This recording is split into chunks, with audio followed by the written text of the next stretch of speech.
সকলকে স্বাগত জানিয়ে আমি আজকের ভিডিও শুরু করছি। আজকে আমি বানাচ্ছি নিরামিষ পনির ভাপা। তার জন্য কি লাগবে প্রথমে আমি সেগুলো বলে দিই। লাগবে তো মেন পনির, আর এখানে নারকেল, কাঁচা লঙ্কা, সাদা সর্ষে, কালো সর্ষে, কাজুটা আমি ভিজিয়ে রেখেছি, আর এখানে লঙ্কার গুঁড়ো, হলুদ, নুন, চিনি, সরষের তেল আর দুধ। এখন আমি মিক্সারে এগুলো সব পিষে নেব। এগুলো সব সাদা সর্ষে, কালো সর্ষে, এই কাজুটা ভিজিয়ে রেখেছিলাম এইটা, আর এই নারকেলটা, এটা এখন আমি মিক্সারে পিষে নেব। এখন এটা আমি সব কিছু একসাথে মিক্সারে ভালো করে পেস্ট করে নিয়েছি।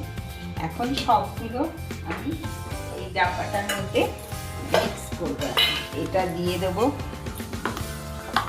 যে পেস্ট করলাম এটা, এই হলুদ আর লঙ্কার গুঁড়োটা দিয়ে দেবো, নুন দেব, চিনি দেব, আর এই কাঁচা লঙ্কাগুলো আছে দুটো, এটা দেব। দিয়ে এখন এই সরষের তেলটা দেব।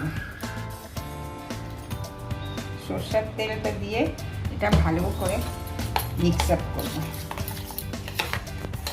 ধোয়া জলটাও, দুধ, এটার মধ্যে আমি জল দিইনি, দুধ দিয়ে গুলেছি। এটা এখন আমি দিয়ে ভালো করে মিশিয়ে নিচ্ছি।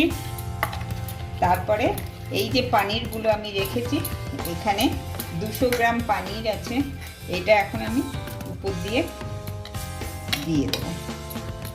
দিয়ে এখন এর সাথে আমি ভালো করে নাড়িয়ে নিলাম, নাড়িয়ে মিক্স আপ করলাম। আর এটার মধ্যে এখন আর একটু দুধ লাগবে, দুধটা আমি দিয়ে দেব। দিয়ে এখন আমি স্টিম করতে দিয়ে দেবো। ঢাকনাটা লাগিয়ে দিলাম।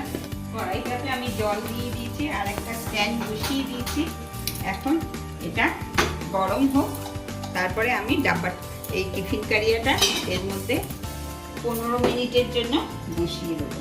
এখন জলটা আমার ফুটতে চালু করে দিয়েছে। এখন আমি এই টিফিন কারিয়াটা এর মধ্যে বসিয়ে দিলাম।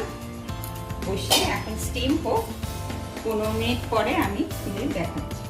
এখন 15 মিনিট স্টিম হয়ে গেছে। এখন আমি টিফিন কারিয়াটা নামিয়ে নিচ্ছি।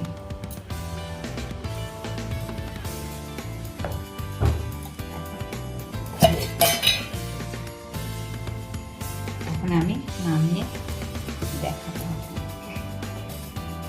এইভাবে আমার রেডি হয়ে গেল ভাপা পানির।